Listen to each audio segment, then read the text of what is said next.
नमस्कार दोस्तों, स्वागत है आपका मेरे चैनल कॉमिक्स लाइफ में। शुरू करते हैं अनिल मोहन जी द्वारा लिखा गया देवराज चौहान सीरीज का एक और मज़ेदार उपन्यास, 1 रुपए की डकैती, पार्ट 6। वही मैं पूछ रही हूँ कि पहले, दूसरे, तीसरे पैग में बापू ने तुमसे क्या क्या बातें की। देवराज चौहान समझ नहीं पाया कि इस मुसीबत से कैसे छुटकारा पाया। 2 पैग की तो बातें याद रही, देवराज चौहान ने संजीदा स्वर में कहा, लेकिन तीसरे पैक की बातें याद नहीं। पहले 2 पैक की ही बातें बता दो ना। धन्नो चुन्नी हाथ में लेकर अदा के साथ हिलती हुई बोली। 1 पैक तो दुआ सलाम में ही गुजर गया, देवराज चौहान ने भोलेपन से कहा। दूसरे में क्या कहा बापू ने? धन्नो ने होठ दांतों के बीच दबाया। दूसरे में कह रहा था कि कोई खास बात करनी है। खास बात की पाल जी? नहीं, वो बातों बातों में ही रह गई। तीसरा पैक लेने पर बनवारी कहने लगा कि वह घोड़े की सैर कर रहा है। उसके बाद तो मुझे खुद भी होश नहीं रहा कि क्या बात हुई। क्या हुआ? इतना ही होश है कि बनवारी को किसी तरह उसके क्वार्टर में छोड़कर अपनी चारपाई पर आ लेटा था। धन्नो के चेहरे पर गुस्से के भाव उभरे। बापू है ही ऐसा, घोड़े वाली हो या गधे वाली, सामने आते ही सब भूल जाता है। 50 बार बोला धन्नो ने कि काम की बात जमीन पर बैठकर किया कर, घोड़े पर नहीं। लेकिन कोई खास बात करनी थी बनवारी ने। हाँ, तभी तो धन्नो को गुस्सा आ रहा है। कौन सी बात करनी थी? देवराज चौहान ने भोलेपन से पूछा। धन्नो क्यों बताए तेरे को? बापू ही बताएगा। धन्नो का गुस्सा कुछ कम हुआ। सुबह उठने दे बापू को, फिर पूछूंगी कि घोड़े की सैर कैसी रही। अब धन्नो चली सोने को।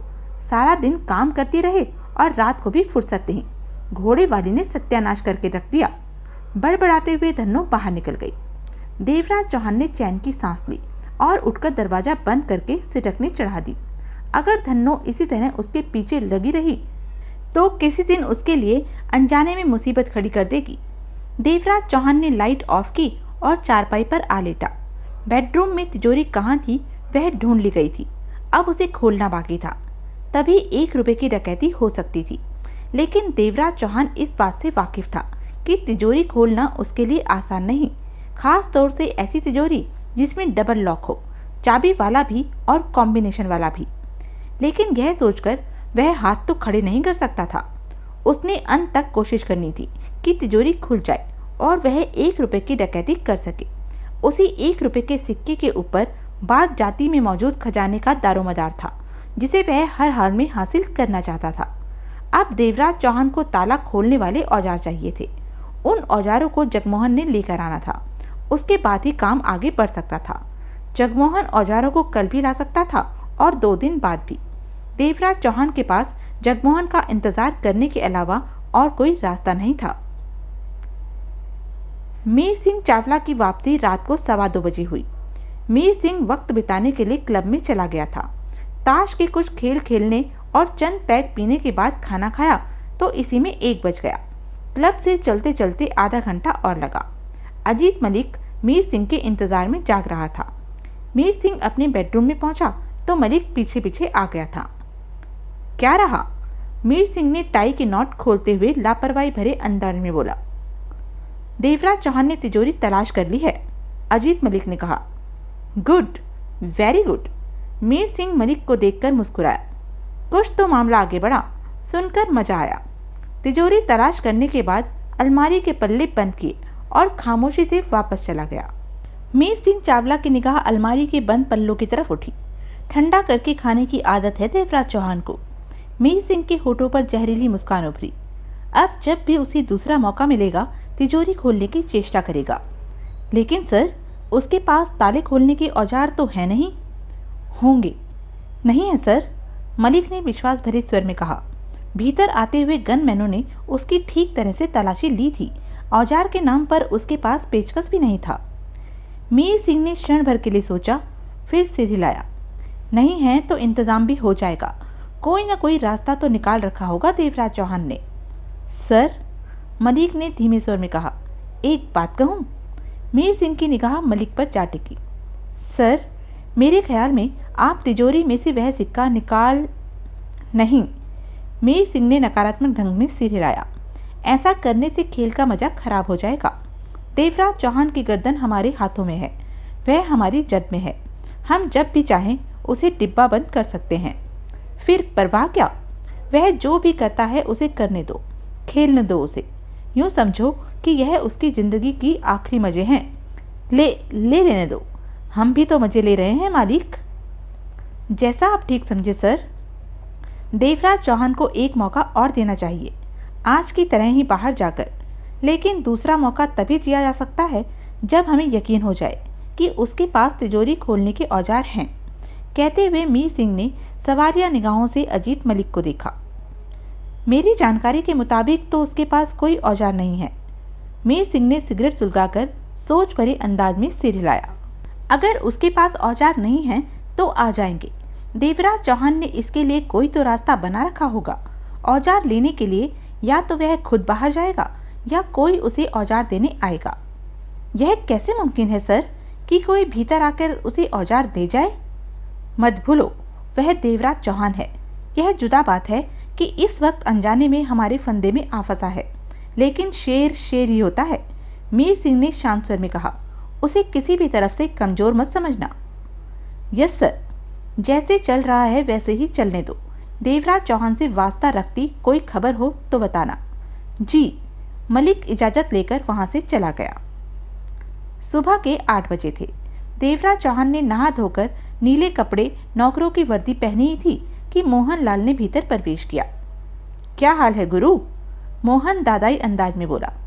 देवराज चौहान ने उसे देखा, फिर शांत स्वर में जवाब दिया। ठीक है, कल रात मैं मालिक के साथ बाहर था, तब धन्नो तो नहीं आई तेरे पास? आई थी। देवराज चौहान की आवाज़ सपाट थी। आई थी? मोहन की आंखें फैल गई। क्या करने आई थी वह तेरे पास? धन्नो से पूछ लें। तू नहीं बताएगा? मोहन ने आंखें निकाली।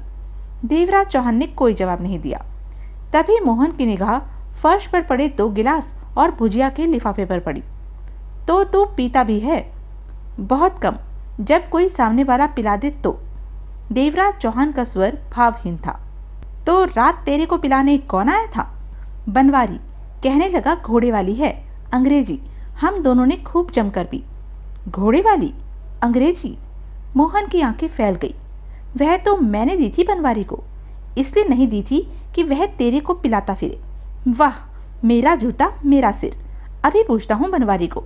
कहने के साथ ही भुनभुनाता हुआ मोहन पलटकर बाहर निकल गया। चंद कदमों को तेजी से उठाकर मोहन बनवारी के क्वार्टर में प्रवेश कर गया। बनवारी की अभी अभी आंख खुली थी। धन्नो बंगले के किचन में नाश्ता बनाने में व्यस्त थी। बनवारी, तूने मेरी घोड़े वाली चमन लाल की बहन के लड़के को पिलाई? मोहन उखड़े स्वर में बोला। राम राम मोहन बेटा, कैसी बातें करता है तू? मैं घोड़े वाली उसे क्यों पिलाऊंगा? मेरा दिमाग खराब हो गया है। बैठ, आराम से बैठ। तेरे को किसी ने भड़का दिया है, मैं तेरे को ठंडा करता हूँ। मेरे को किसी ने नहीं भड़काया। मैं अपनी आंखों से चमन लाल की बहन के लड़के के क्वार्टर में 2 खाली गिलास और हल्दीराम की भुजिया का खाली लिफाफा देखकर आ रहा हूँ। वह कहता है तुमने उसे घोड़े वाली पिलाई। बस यही बात है, बनवारी हंसकर बोला। अक्ल से काम लिया कर।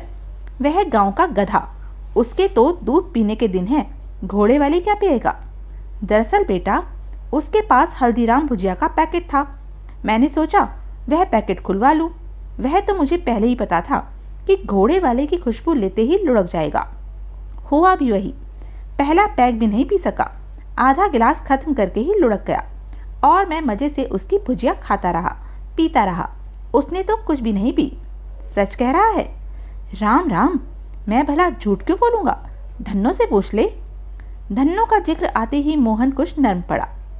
वह कहता है धन्नो रात को उसके साथ सोई थी।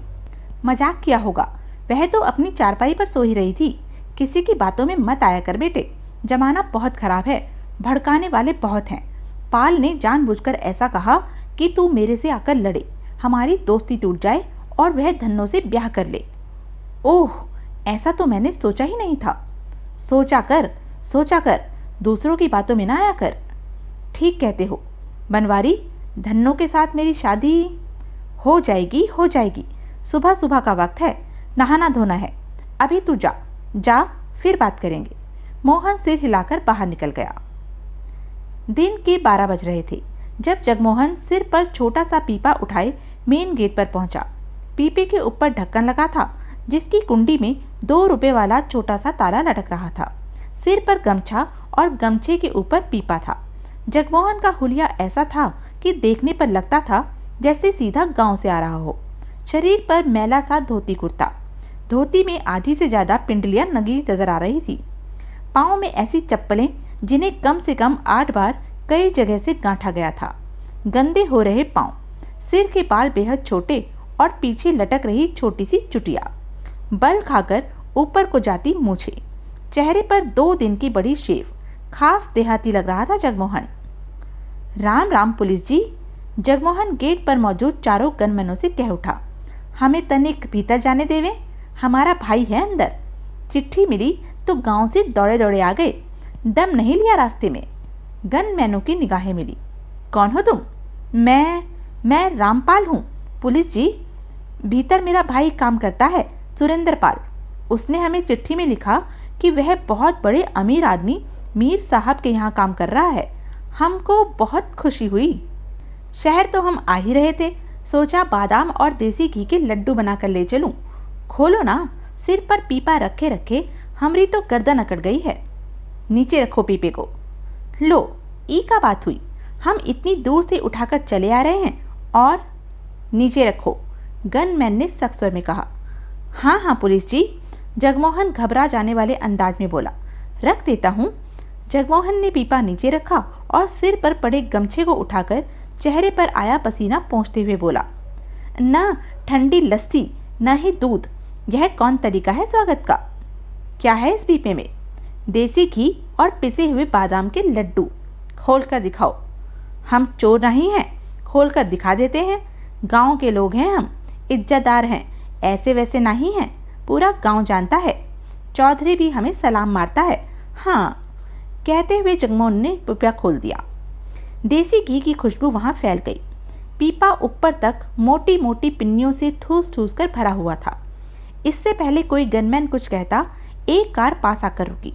कार को अजीत मलिक ड्राइव कर रहा था। वह किसी बाहरी काम को निपटाकर लौटा था। दरवाजा खोलकर बाहर निकला। चारों गनमैन सतर्क हो उठे। क्या हो रहा है? अजीत मलिक की निगाह जगमोहन से हटकर गनमैनों पर गई। किसी के कुछ कहने से पहले ही जगमोहन कह उठा, होना क्या है साहब जी, हम शहर आ रहे थे तो सोचा अपने भाई के लिए देसी घी और बादाम के लड्डू ले चलें। अब यह हमें भीतर नहीं जाने दे रहे, हमें चोर समझकर हमारा लड्डुओं का पीपा खुलवा कर देख रहे हैं। गांव का तो बच्चा बूढ़ा हमें सलाम करत है, शहर में तो किसी की इज्जत ही नहीं। हम यहाँ ठहरने नहीं आए, हमारे मामा का घर है, हम तो वहीं ठहरेंगे। सोचा पहले भाई को लड्डू दे देवें, नहीं तो मामा सारे लड्डू खा जाएगा। हम तो। कौन है तुम्हारा भाई? अजीत मलिक ने उसे देखा। सुरेंद्र पाल, नया नया नौकरी पर लगा है। अजीत मलिक के चेहरे पर कोई भाव नहीं आया। इसकी तलाशी लो, मलिक ने गनमैनों से कहा।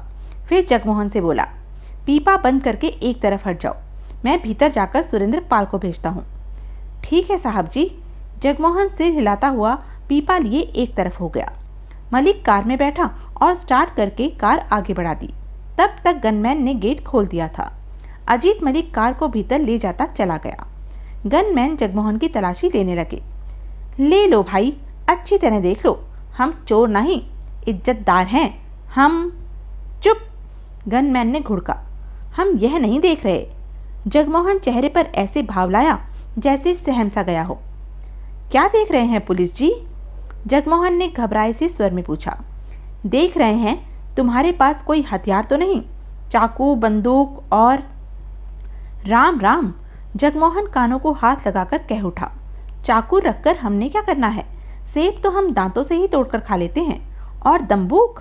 दंबूक तो डाकू लाल सिंह के पास देखी थी एक बार, गांव में आया था अपने पूरे 21 साथियों के साथ। माँ कसम, पूरा गांव लूट कर ले गया था। जब तक उसके साथी गांव लूटते रहे तब तक डाकू लाल सिंह 6 भैंसों का दूध पी गया था। इतनी लंबी दंबूक थी उसके पास कि। चुप रहो, तलाशी लेने वाला गनमैन पीछे हटता हुआ उखड़े स्वर में बोला। बोलते बहुत हो, जब तुम्हारा भाई आ जाए तो भीतर चले जाना। जगमोहन सिर हिलाता हुआ पाँव के बल पीपे के पास ही बैठ गया और गमछे से बार बार चेहरा पोंछने लगा। इस बात का खास ध्यान रख रहा था कि चेहरा पोंछते हुए होठों पर चिपकी मूछें न उतरे। गेट से अभी कुछ दूर ही था देवराज चौहान। देवराज चौहान को देखते ही जगमोहन उछलकर खड़ा हुआ और आगे बढ़कर गेट की सलाखों में दोनों बाहें डालकर चिल्ला पड़ा, मेरे भाई पाल, ये तू कहाँ नौकरी कर रहा है? यह जेल है या बंगला? यहाँ किसी से मिलने से पहले तलाशी देनी पड़ती है कि जेब में बंदूक है कि नहीं। तब तक देवराज चौहान पास आ चुका था। एक गनमैन ने गेट में लगा छोटा गेट खोल दिया। बाहर निकलकर दोनों इस तरह गले लगे जैसे बरसों से पिछड़े मिले हों। कैसा है रे छोटे तू? देवराज चौहान उसे अलग करता हुआ बोला। अच्छा हूँ, बड़े भैया का आशीर्वाद हो तो खराब कैसे रह सकता हूँ। तेरे लिए गांव से देसी घी और बादाम के लड्डू लाया हूँ, बहुत स्वादिष्ट हैं, खाएगा तो? अच्छा अच्छा, चल भीतर, क्वार्टर में बैठकर बातें करेंगे। माँ कैसी है? ठीक है, तेरे को याद करके कभी कभी रोती है।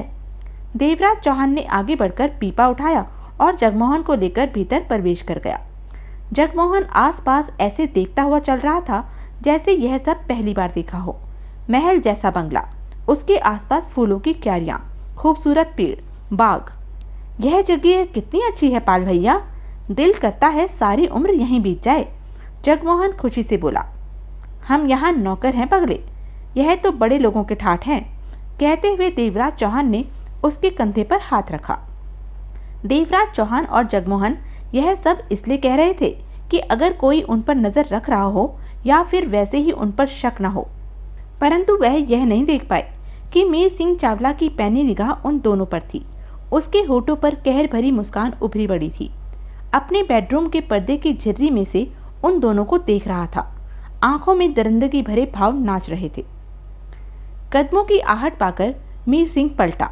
अजीत मलिक ने भीतर प्रवेश किया। सर, मलिक बोला, देवराज चौहान का भाई आया है।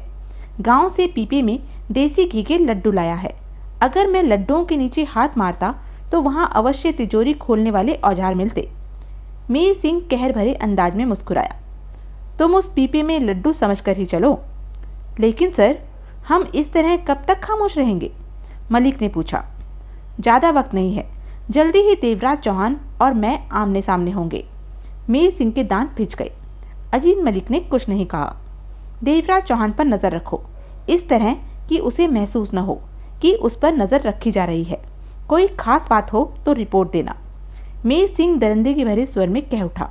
हालात ऐसे हो गए हैं कि अब कल की तरह देवराज चौहान को फिर फुर्सत भरा मौका देना होगा ताकि वह तिजोरी खोले, जो कि उससे किसी भी कीमत पर नहीं खुलेगी।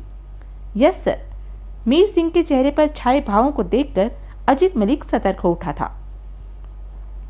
देवराज चौहान जगमोहन को क्वार्टर में ले आया। पीपा एक तरफ रख दिया। सब ठीक है? जगमोहन ने धीमे स्वर में पूछा। देवराज चौहान ने सहमति में सिर हिला दिया। तिजोरी मिली? हाँ, वह मीर सिंह के बेडरूम में ही है। क्या ख्याल है, खोल पाओगे?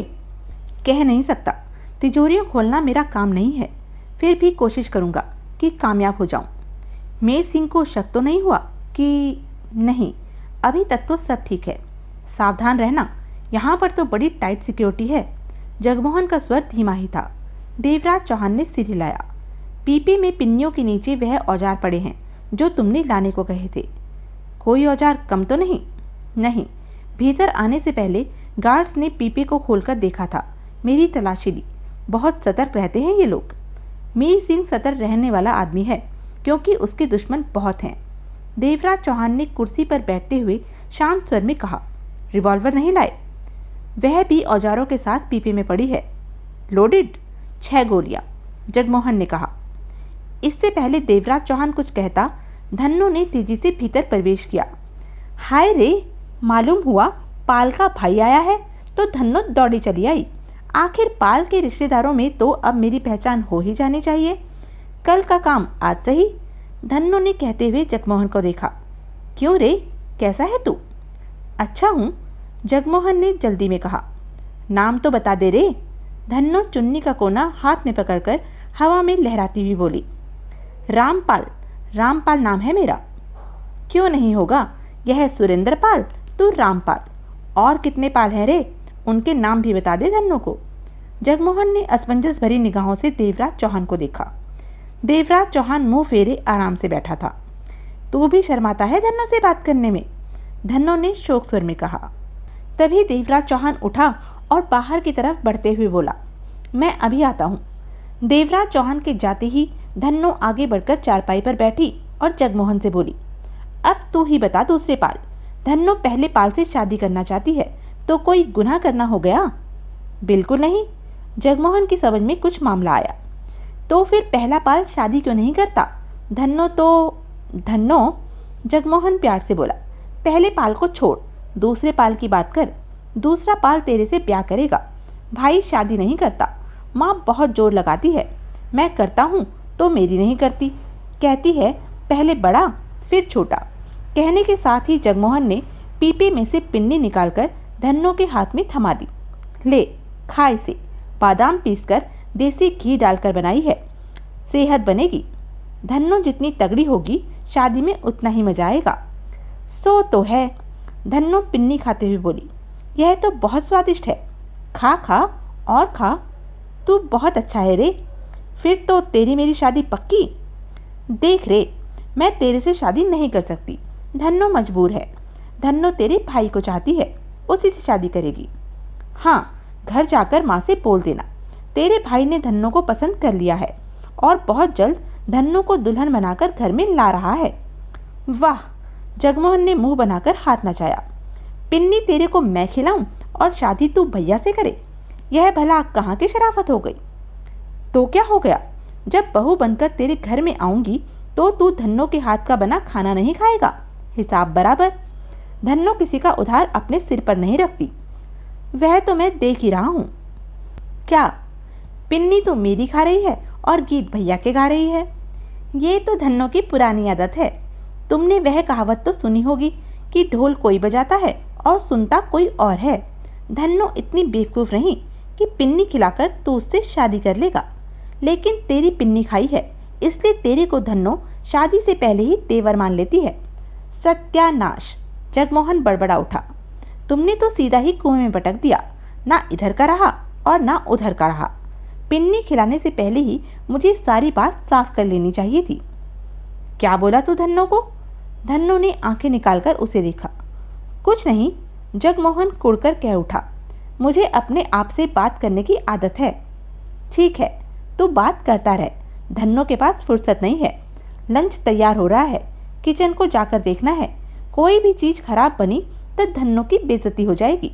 और तू जाना नहीं, खाना खाकर जाना।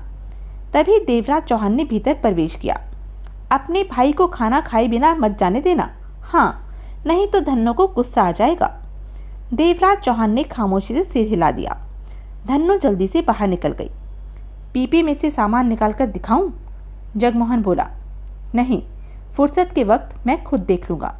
तो मैं चलूँ? इस तरह आकर तुम्हारा एकदम जाना ठीक नहीं होगा, देवराज चौहान ने सिगरेट सुलगाते हुए कहा, क्योंकि तुम गांव से आए मेरे भाई हो। खाना खाकर कुछ आराम करना, उसके बाद जाना। आपने मुझे बुलाया सर? अजीत मलिक ने भीतर प्रवेश करते हुए कहा। मीर सिंह चावला ने मलिक को देखा, फिर कश लेकर भिजे होठों से कह उठा, हाँ, देवराज चौहान का एक खास साथी है, या दोस्त कह लो, उसका नाम जगमोहन है। मेरा ख्याल है कि देवराज चौहान से मिलने आने वाला यह जगमोहन ही है। जी, अजीत मलिक सतर्क सा हो उठा। जब यह यहाँ से निकले तो पीछा करके देखना, इसका ठिकाना कहाँ है। जी, वैसे ठिकाना जानने की हमें ज़रूरत तो नहीं है, मलिक ने दबे स्वर में कहा। अब ज़रूरत नहीं है, लेकिन भविष्य में ज़रूरत पड़ भी सकती है, मीर सिंह सख्त स्वर में बोला। यस सर, जाओ। मलिक बाहर निकल गया। धन्नो, खाना खाने के बाद क्वार्टर में धन्नो आई तो जगमोहन कह उठा, तुम खाना बहुत अच्छा बनाती हो, दिल करता है 2-4 दिन यहीं रह जाऊं। सच? हाँ हाँ, कसम से।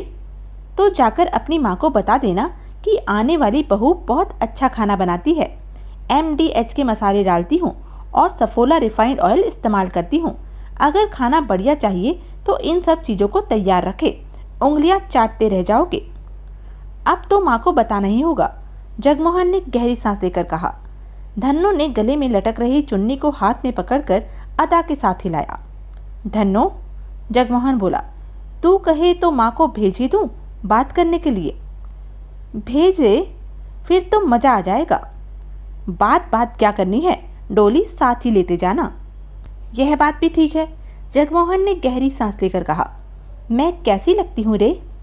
किस हिसाब से देखूं तेरे को, धन्नो के या भाभी के? किसी भी हिसाब से बता दे, धन्नो ने चंचल स्वर में कहा। जगमोहन के कुछ कहने से पहले ही बाथरूम का दरवाजा खुला और देवराज चौहान बाहर निकला। वह नहाकर आया था। नीचे पैंट थी, छाती का हिस्सा खाली था। देख रे, धन्नो शोक स्वर में बोली, क्या चौड़ा सीना है, दिल करता है छिप जाऊं। देवराज चौहान ने आगे बढ़कर कमीज उठाई और पहनने लगा। मैं अपना सीना दिखाऊं? जगमोहन जल्दी से बोला, शायद इससे भी ज़्यादा चौड़ा हो और तुझे पसंद। धन्नो की तसल्ली एक से ही हो जाएगी, दो की ज़रूरत नहीं। चलती हूँ और बहुत काम है धन्नो को। धन्नो ना हो तो यहाँ के सारे काम रुक जाएं। कहते हुए धन्नो पलटी और बाहर निकल गई। जगमोहन ने देवराज चौहान को देखा। यह जिस तरह पीछे पड़ी है, इससे कभी भी काम में अड़चन आ सकती है। जगमोहन बोला, हाँ, लेकिन मैं कुछ कर भी नहीं सकता। देवराज चौहान शांत स्वर में कह उठा। इसको कुछ कहने से बात दो के कानों में और पहुंचेगी। मैं खामखा सबकी नज़रों का केंद्र बन जाऊंगा। जगमोहन सोच भरी अंदाज में सिर हिलाकर रह गया। तुम जाओ, देवराज चौहान ने कहा। जगमोहन ने व्याकुल निगाहों से उसे देखा। यहाँ के माहौल के मुताबिक अगर तुम फंस गए तो बाहर निकलना आसान नहीं होगा। जानता हूँ, देवराज चौहान गंभीर था, लेकिन काम पूरा किए बिना वापस भी तो नहीं लौट सकता। रिश्तेदार बनकर मैं यहीं रहता हूँ। गड़बड़ हो जाने की स्थिति में मैं भी तुम्हारी सहायता नहीं, तुम मेरी सहायता करते करते खुद फंस जाओगे। तुम्हारे यहाँ रहने की कोई ज़रूरत नहीं। जगमोहन चेहरे पर चिंता के भाव लिए उठ खड़ा हुआ। चलो, गेट तक मैं तुम्हारे साथ चलता हूँ। देवराज चौहान भी उठ खड़ा हुआ। दोनों क्वार्टर से बाहर निकले और बंगले के साथ साथ घूमते हुए पिछवाड़े से आगे की तरफ जाने लगे। फूलों की क्यारी में पानी दे रहा बनवारी मिला। पाल, तेरा भाई ठहरेगा नहीं? बनवारी ने ऊंचे स्वर में पूछा। देवराज चौहान के कुछ कहने से पहले ही जगमोहन कह उठा, फिर आऊँगा चचा, इस बार जरा जल्दी में हूँ। जीते रहो, जीते रहो। रात ठहरते तो घोड़े वाली का मजा देता। घोड़े वाली? जगमोहन ने असमंजस भरे स्वर में कहा। शराब का नाम है, देवराज चौहान ने दबे स्वर में कहा। चाचा, अब कि मेरा फेरा लगा तो मैं हाथी वाली लाऊंगा, उसके आगे सब कुछ बेकार है। बेटा, जरा जल्दी आना, हाथी वाली का नाम पहली बार सुना है। बनवारी ने जल्दी से कहा। एक दो रोज में तो चक्कर लग ही जाएगा तुम्हारा। बिल्कुल लगेगा चाचा। चलते चलते दोनों बनवारी से आगे बढ़ गए। यह जगह तो किले के समान है, जगमोहन धीमे स्वर में बोला। जो अंदर आ गया वह बाहर नहीं जा सकता, और जो बाहर है वह भीतर नहीं आ सकता। मीर सिंह बहुत सतर्कता बरतता है, तुम फंस मत जाना। मीर सिंह के गार्ड खतरनाक भेड़ियों से कम नहीं लग रहे। दोनों गेट तक पहुंचे, दिखावे के तौर पर गले मिले। जगमोहन इस बात का खास ध्यान रख रहा था कि होठों पर चिपकी मूछें वहां से खिसक न जाएं। जगमोहन विदा लेकर बाहर निकल गया। देवराज चौहान वापस बंगले में आकर सफाई के काम में लग गया। जगमोहन मीर सिंह के बंगले से निकलने के पश्चात गवारों वाली चाल से आगे बढ़ने लगा। आसपास वह इस तरह देख रहा था जैसे पहली बार यह सब देखा हो। ऐसा वह इसलिए कर रहा था कि किसी कारणवश मीर सिंह का कोई आदमी उस पर निगाह रख रहा हो तो उसे किसी प्रकार का शक न हो। आधा किलोमीटर तक का रास्ता तय करके जगमोहन ने एक बार फिर भी पीछे नहीं देखा था। फिर एक पान की दुकान पर रुका। भैया, एक पान तो खिलाओ, बनारसी लगाना, दूसरे में मजा नहीं आवत है। ई शहर में आकर तो तंग आ गए हैं, पान का पत्ता भी ठीक नहीं मिलत है। का बात करत हो? पान वाला पत्ता निकालता हुआ बोला। सैर है तो का हुआ, हम तुम्हें बनारस से भी बढ़िया पान खिलावत हैं। बनारस जाकर हमरे पान को याद करोगे। खिलाओ खिलाओ, जगमोहन हाथ हिलाकर बोला। तुम्हारा पान भी देखत है। कहने के साथ ही जगमोहन शीशे में देखकर अपने छोटे छोटे बालों पर हाथ फेरने लगा। अगले ही पल जगमोहन की आंखें सिकुड़ी, मस्तिष्क को तीव्र झटका लगा। शीशे में उसे अपने पीछे का नज़ारा नजर आ रहा था। पीछे सड़क पार जो कार खड़ी थी, उस कार को उसने मीर सिंह के बंगले के बाहर तब देखा था जब इस कार से उतरने वाले ने उसे अंदर जाने की इजाज़त दे दी थी और देवराज चौहान ने इसका नाम अजीत मलिक बताया था और ओहदा मीर सिंह जैसे इंसान का सबसे खतरनाक खास आदमी। जगमोहन ने फौरन खुद को संभाला। इसका मतलब जब से वह मीर सिंह के बंगले से निकला है तब से ही उसका पीछा किया जा रहा है। क्यों? स्पष्ट है कि मीर सिंह को देवराज चौहान पर किसी तरह का शक है और उससे मिलने वालों पर भी निगाह रखी जा रही है। कहीं मीर सिंह जान तो नहीं गया कि वह देवराज चौहान है? जो भी हो, अपना पीछा होते पाकर इतना तो समझ गया था कि देवराज चौहान खतरे में है और एक बात से देवराज चौहान वाकिफ नहीं। उसे इस बात से सतर्क करना जरूरी है, लेकिन कैसे? इन हालात में देवराज चौहान से संबंध बना पाना संभव नहीं था। जगमोहन ने एक बार फिर शीशे में देखा। कार वहीं खड़ी थी। भीतर कौन था वह देख नहीं पा रहा था क्योंकि कार पर काले रंग के शीशे जड़े थे। जगमोहन पूरी तरह सतर्क हो चुका था, परंतु दिखावे के तौर पर लापरवाह था। दिलो दिमाग में सिर्फ एक ही बात थी कि देवराज चौहान खतरे में है। लो भैया, पनवा खाकर बताओ। पान वाले ने उसे पान थमाया। जगमोहन ने पान लेकर मुंह में डाला, 2 बार चबाया और कह उठा, वाह वाह, क्या पान है भैया। ई पान तो बनारस को भी पीछे छोड़ गया। मजा आ गयो भैया, मजा आ गयो। जब से बनारस से निकले हैं तब से अब तक ई ही पान मिला है। वाह वाह। तो का पैसे हुए पान के भैया? पैसे कहकर हमें शर्मिंदा मत करत। तू तो हमारे देश बनारस के हो। ठीक है भैया, तोरी मर्जी। फिर कहकर हम तुम्हारा दिल नहीं तोड़त। जय हो गंगा मैया, जय गंगा मैया। पान वाले ने हाथ हिलाकर कहा। शीशे पर निगाह मारते ही जगमोहन आगे बढ़ गया। कार अभी भी पीछे खड़ी थी। जगमोहन पान चबाता हुआ लापरवाही से आगे बढ़ने लगा। स्पष्ट था कि अजीत मलिक तब से ही उसके पीछे है जब वह मीर सिंह के बंगले से निकला था। अगर उसका कुछ बुरा करना होता तो कर चुका होता। मतलब कि पीछे लगने वाला उसका ठिकाना देखना चाहता है कि वह कहाँ जाता है, कहाँ रहता है। जगमोहन ने पान की दुकान से आगे बढ़ने के पश्चात एक बार भी कार की तरफ निगाह नहीं मारी थी। वह जानता था कि कार वाला उसका पीछा छोड़ने वाला नहीं। कुछ आगे जाकर जगमोहन बस स्टॉप पर खड़ा हो गया। वहां चंद लोग और भी खड़े थे। जगमोहन बस के इंतजार में इधर उधर निगाहें दौड़ाने लगा। हकीकतन वह कार की पोजीशन देख रहा था जो कि बस स्टॉप की 50 गज आगे खड़ी थी। हर तरफ से शीशे काले होने की वजह से भीतर का नज़ारा देख पाना संभव नहीं हो पा रहा था। एकाएक जगमोहन के मस्तिष्क में विचारों की बिजली कौंधी। चमन लाल ने देवराज चौहान को मीर सिंह के यहाँ अपनी बहन का लड़का कहकर लगाया था। अगर यह बात सच मान ली गई थी तो फिर उसका पीछा करने की क्या जरूरत थी? उसके बारे में मीर सिंह या मलिक कुछ जानना चाहते हैं तो चमन लाल से भी पूछ सकते हैं, लेकिन ऐसा कुछ न होकर उसका पीछा किया जा रहा है। स्पष्ट है कि भारी गड़बड़ हो चुकी है। देवराज चौहान को वह चमन लाल की बहन का लड़का नहीं मानते, कोई और मानते हैं। तभी तो उससे मिलने वालों के बारे में पीछा करके जानकारी हासिल की जा रही है। गड़बड़ कहाँ हुई? मीर सिंह को कैसे देवराज चौहान पर शक हुआ? देवराज चौहान तो लापरवाही इस्तेमाल करने वालों में से नहीं है। तो चमन लाल। जगमोहन का मस्तिष्क उलझ गया। कहीं चमन लाल ने दोहरी चाल तो नहीं खेली कि मीर सिंह को सब कुछ बता दिया और मीर सिंह के कहने पर चमन लाल देवराज चौहान से 12 लाख झाड़कर अलग हो गया और देवराज चौहान मीर सिंह के जाल में जा फंसा। अब मीर सिंह देवराज चौहान के साथ मौत का खेल खेल रहा हो। ऐसा हो सकता है, नामुमकिन नहीं। बहरहाल यह तो बात की बातें थी। इस समय उसके सामने 2 अहम मुद्दे थे।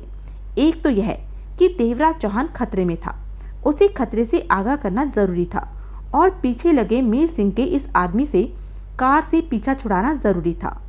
जगमोहन ने उड़ती निगाह कार पर डाली और कंधे पर रखे गमछे से मुंह पोंछा। 10 मिनट ऐसे ही बीत गए। बस आई, कुछ लोग उसमें चढ़े, जगमोहन भी चढ़ गया। 2 रुपए की टिकट लेकर एक तरफ खड़ा होते हुए जगमोहन ने पीछे नजर मारी। वह कार बस के पीछे आ रही थी। जगमोहन समझ गया कि पीछे लगा मीर सिंह चावला का आदमी उसका ठिकाना देखना चाहता है। कुछ देर बाद बस घनी आबादी वाले इलाके में प्रवेश कर गई। जगमोहन जल्दी से बस से उतरा और फौरन ही सड़क पार करके सड़क की दूसरी दिशा में आ गया। सड़क पर ट्रैफिक एक तरफा था, बीच में फुटपाथ था, इसलिए कार तुरंत उस तरफ नहीं आ सकती थी। तभी दूसरी तरफ से बस आई तो जगमोहन उसमें चढ़ गया और अगले स्टॉप पर उतरकर बगल में जा रही गली में प्रवेश कर गया। जगमोहन को पूरा विश्वास था कि पीछे लगी कार अब उससे नहीं तलाश कर पाएगी। अब फिर जगमोहन का ध्यान देवराज चौहान की तरफ अटक गया। देवराज चौहान खतरे में था और खतरे के प्रति अनजान भी था। जैसे भी हो, देवराज चौहान को अनजाने खतरे के प्रति सतर्क करना जरूरी था। जगमोहन जब बंगले पर पहुंचा तो शाम के 4 बज रहे थे। चेहरे पर व्याकुलता के भाव विद्यमान थे। देवराज चौहान को लेकर वह चिंतित था। फोन डायरेक्टरी से उसने मीर सिंह चावला के 4 फोन नंबर तलाश किए। उसके बाद बारी बारी चारों फोन नंबर डायल करने लगा, महज इस सोच के साथ कि शायद देवराज चौहान आसपास हो और रिसीवर उठा ले। लेकिन कोई फायदा नहीं हुआ। हर बार किसी दूसरे ने ही रिसीवर उठाया। होठ पीछे जगमोहन ने रिसीवर रख दिया। इस बात का तो उसे एहसास हो गया था कि देवराज चौहान को गड़बड़ के प्रति आगाह कर पाना संभव नहीं हो सकेगा। इन्हीं सोचों में उलझा जगमोहन नहा धोकर हटा, कपड़े बदले, अपना हुलिया ठीक किया। एक बार फिर उसने मीर सिंह के नंबरों पर ट्राई की। पहली बार में ही धन्नो की आवाज़ उसके कानों में पड़ी। हेलो धन्नो, जगमोहन जल्दी से बोला। मैं बोल रहा हूँ। मैं कौन? और हैरानी की बात तो यह है कि तुम्हें हमारा नाम कैसे पता चला? का बात करत हो धन्नो? जगमोहन ने फौरन अपना लहजा बदला। अपने देवर को तुम खुद ही तो अपना नाम बताए रहे। हम हैं तोहार देवर। ओह देवर जी, कैसे हो? सब ठीक तो है? गांव से बोल रहे हो कि शहर से? माँ कसम, तुम्हारी आवाज़ सुनकर धन्नो को बहुत खुशी हुई। सब ठीक ठाक तो है ना? हाँ, क्या हम भैया से बात कर सकते हैं? पहले हमसे तो बात कर लो देवर जी। माँ को बहू के बारे में बता दिया कि बहू बहुत अच्छी है और खाना बहुत अच्छा बनाती है। बस MDH के मसाले। गांव पहुंचकर हम बता ही देते हैं। पहले भैया से बात। अब हम इतने बड़े बंगले में तुम्हारे भैया को कहाँ से ढूंढें? हमें क्या मालूम वह कहाँ है। इस वक्त वह ड्यूटी पर है। तुम बाद में फ़ोन करना। धन्नो तुम्हारे भैया को पकड़कर बिठा रखेगी। तुम हमार एक बात भैया से कह सकत हो? एक क्या, धन्नो 20 कह देगी। अरे धन्नो तो धन्नो, जगमोहन उसकी बात काटकर बोला। भैया से कह दो कि मौसम ठीक नहीं, हम निकले तो कार हमरे पीछे, बाकी सब ठीक है। गांव जाकर पत्र लिखूंगा। धन्नो के समझ में नहीं आया कि तुम क्या कहते हो। धन्नो बड़ी बड़ी बात समझ जाती है, लेकिन तुम्हारी बात धन्नो की खोपड़ी में नहीं आई। धन्नो की आवाज़ उसके कानों में पड़ी। हमरी बात का मतलब भैया से पूछत हो, वह बताई देत। ठीक है, धन्नो तुम्हारे भैया से पूछ लेगी। एक बार फिर बोलो धन्नो को।